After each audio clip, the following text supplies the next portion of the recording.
Can we talk about shame for a minute? I think everybody has some level of shame in their lives. We have things that we've done or have happened to us that we don't want other people to know about.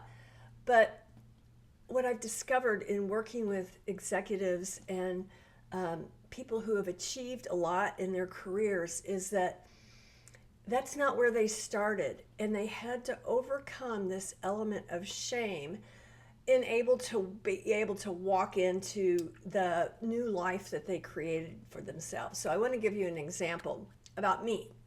So um, I've had a lot of I've fought feelings of shame about being married 3 times. I am married to my third husband.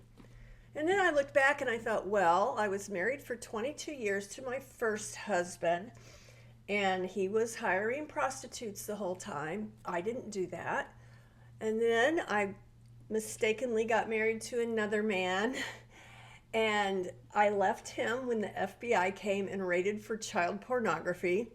I didn't know, and I didn't do that. And I'm married to an extremely kind, wonderful man. The other thing in my life, when I got divorced from my first husband, I started drinking.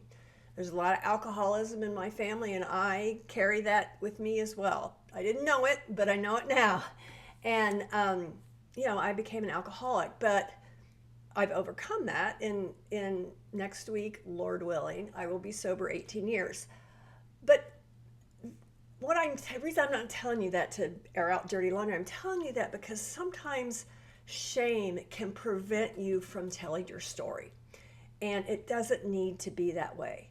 I have worked with a lot of people who have had some very hard stories, and they're like, oh, I'm afraid this is going to hurt someone if I tell the truth. And I'm like, okay, we'll deal with that later. Right now, I just want you to write it raw, R-A-W, raw.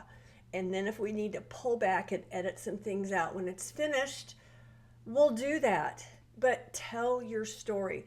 Please, if you have a rough background, if you've done things that created shame for you or shame was heaped upon you, please don't let that be a barrier to writing your book. Your book will do things for people that you can't even imagine, people who are in that position that you were in, that you overcame. And your book will be a source of hope and help for them, to help them walk out of a situation where you once were. And you will be able to just kind of reach back, tell your story, and pull those people up.